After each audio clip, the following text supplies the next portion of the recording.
Describe him to me. And Muslims, look at the description of your Rasul. And for some, this would be the first time you hear what your Prophet looked like. I saw a man of striking appearance. ظاهر الوضاء أبلج الوجه, radiant face, حسن الخلق, beautifully created. لم تعبه الثجلة, his belly wasn't protruding. ولم تزر به السعلة, nor was his head disproportionate and small. وسيم قسيم, proportionate and delicate, finely made, a specimen of a creation. في عينيه دعج, in his eyes there was a contrast. The dark was immensely dark, the white was excessively white. وفي أشفاره وطف, and his eyelashes were long. وفي صوته صهل, and in his voice was a natural echo. وفي عنقه سطع, and his neck was elegantly long. وفي لحيته كثاثة, his beard was full and thick.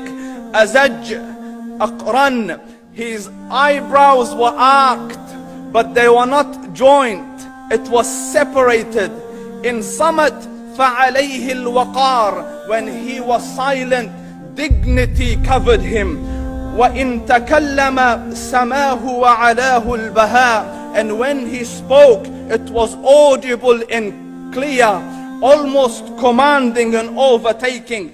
أجمل الناس وأبهاهم من بعيد, from afar the most striking and outstanding in appearance. وأحسنهم وأجملهم من قريب, and when he came near, the best of them and the most handsome of them in closeness. حلو المنطق, such an exalted and sweet level of logic. Like when he used to speak, it was so coherently logical, it was smooth and easy to understand. فصل لا نزر ولا هذر, he was to the point, not excessive nor too short. كأن منطقه خرزات نظم يتحدرن, his logic, his utterances, his words were like jewels coming out of a necklace, calculated, polished, one after the other, it would flow magically. ربعة, he was medium in height. Your eye didn't have to strain to look up at him, nor was it tedious to look down at him. He was a comfortable sight to look at. له رفقاء يحفون به, he had friends, the people that were with him, they were working around him to try to serve and protect him. إن قال سمعوا لقوله, when he used to say something, they used to hearken to what he used to say. وإن أمر تبادروا إلى أمره, when he commanded, they used to compete to fulfill the command. This is Muhammad Rasulullah. This is Muhammad Rasulullah. Anas ibn Malik says, he says, I came out one night, I came out one night, it was the full moon night.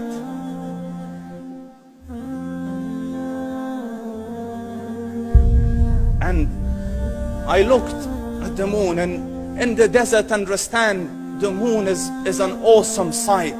It is smooth, it is radiant, it is clear, it is gentle compared to the scorching sun at which they are used to.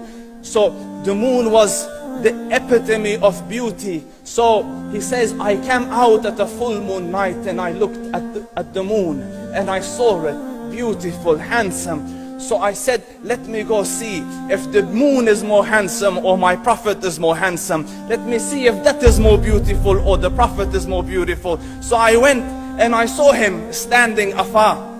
So I looked at his face and I looked at the moon, and I looked at his face, and I looked at the moon, and I looked at his face, and I looked at the moon, and he said, Wallahi, he was more handsome than the moon in its entirety.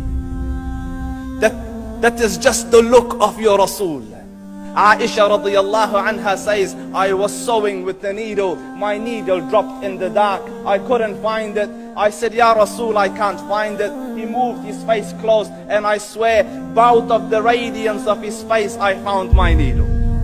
And the Prophet sallallahu alaihi wasallam was mind-bogglingly handsome, but his handsomeness was covered with waqar and jalal and hayba. The Sahaba say, when we used to sit at his feet, two feelings conflicting would come on the heart. The first one, you wanted to look at him. You wanted to behold the majesty of his face. And when you wanted to look up, shyness used to overtake you, so you used to look down.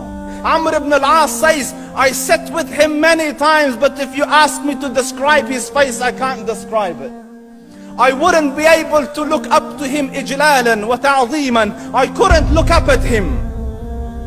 And that is why he didn't have the problems that Yusuf alayhi salam had. Because it was difficult to penetrate the awe and the splendor of the Rasul.